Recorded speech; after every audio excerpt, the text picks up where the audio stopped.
ఎల్లమ్మ తల్లి అమ్మవారు రోజు అనేక పూజలు అందుకుంటూ ఉంటుంది. అయితే ఇక్కడ అర్చక స్వాముల వారు ఉన్నారు. వారు రోజు కూడా ఏ నిమిషం కూడా గుడి క్లోజ్ చేయకుండా ఇక్కడే ఉండి పూజలు చేస్తూ ఉంటారు. సో ఈ గుడి యొక్క విశిష్టత, పూజల గురించి ఆయన అడిగి తెలుసుకుందాం. నమస్కారం పంతులు గారు.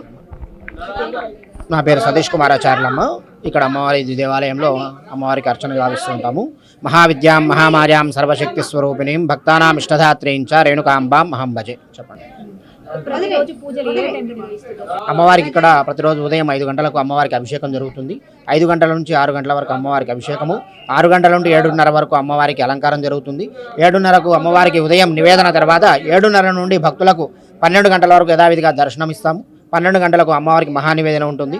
12 నుండి 1 గంట వరకు అమ్మవారికి దర్శనం తర్వాత 1 గంటకు ద్వారబంధనం చేస్తాము. ఇక్కడ ఆదివారం, మంగళవారం, శుక్రవారం ద్వారబంధనం ఉండదు. మిగతా 4 రోజులు అమ్మవారికి ద్వారబంధనం చేస్తాము. తిరిగి 3 గంటలకు దర్శనం ఉంటుంది అమ్మవారిది. 3 గంటల నుంచి 8:30 వరకు భక్తులకు యథావిధిగా దర్శనం కల్పిస్తాం. శరన్నవరాత్రులు అమ్మవారికి విశేష అభిషేకం ఉంటుంది. శరన్నవరాత్రులు ఉదయం 4:30కి అమ్మవారికి అభిషేకం జరుగుతుంది. ఈసారి 11 రోజులు వచ్చాయి నవరాత్రులు. ఈసారి అంటే 22 నుంచి మొదలుకొని 2వ తారీఖు వరకు విజయదశమి వరకు 11 రోజులు శరన్నవరాత్రి ఉత్సవాలు అత్యంత వైభవంగా జరుగుతాయి. ఇక్కడ అమ్మవారు ఇక్కడ శయన రూపంలో వెలిసి ఉన్నారు. అమ్మవారి తల దగ్గర బావి ఉంటుంది. ఎప్పుడు అమ్మవారి తల నుంచి జలం ఉద్భవిస్తూ ఉంటుంది. అమ్మవారికి ఇక్కడ శ్రేష్టము జలము.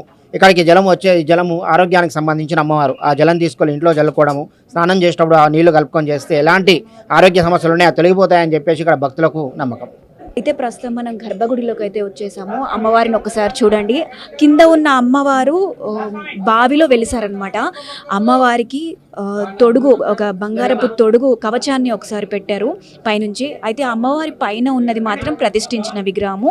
సో అమ్మవారిని కనకాంబరాలు, పత్రితో ఇవాళ చాలా చక్కగా అలంకరించారు.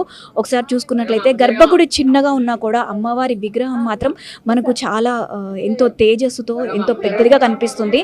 ఒకసారి ఆంధ్రప్రభ ప్రేక్షకులందరూ కూడా అమ్మవారిని చూసి, ఇక్కడికి రాలేని వారు ఎవరైతే ఉన్నారో వారు కూడా అమ్మవారిని చూసి ఒకసారి దర్శించుకోండి. అయితే ఇక్కడ రేణుక అమ్మవారి గుడికి ఒక్క మన హైదరాబాద్ నుంచే కాదు, రాష్ట్రం నలుమూలల నుంచి కూడా చాలా మంది భక్తులు ఇక్కడికి అమ్మవారిని దర్శించుకోవడానికి వస్తారు. అలాగే మన India's richest person Nita Ambani కుటుంబం కూడా ప్రతి సంవత్సరం బోనాల సమయంలో వచ్చి అమ్మవారిని దర్శించుకుంటారు అనమాట. అంత విశిష్టత ఉన్న గుడి అనమాట ఇది. అయితే ఇక్కడ చూసుకున్నట్లయితే అమ్మవారి విగ్రహము ఒకసారి చూడండి. మళ్ళీ అమ్మవారి విగ్రహం ఏదైతే కింద ఉన్నారో ఆ అమ్మవారి విగ్రహం దగ్గర నుంచి నీరు బయటికి ఉద్భవిస్తుంది అనమాట. ప్రతిరోజు నీరు బయటికి వస్తూ ఉంటుంది. ఎందుకంటే బావిలో వెలిసారు కాబట్టి అమ్మవారు ప్రతిరోజు నిత్యం నీరు వస్తూ ఉంటుంది. సో ఆ నీటిని ఇక్కడ ఉన్న భక్తులు తీసుకొని తమకున్న ఏమైనా కష్టాలు, అనారోగ్య సమస్యలు ఉన్న ఆ నీటిని తీసుకోవడం వల్ల తొందరగా నయం అవుతుందని చాలా గొప్ప నమ్మకం అన్నమాట భక్తులకి.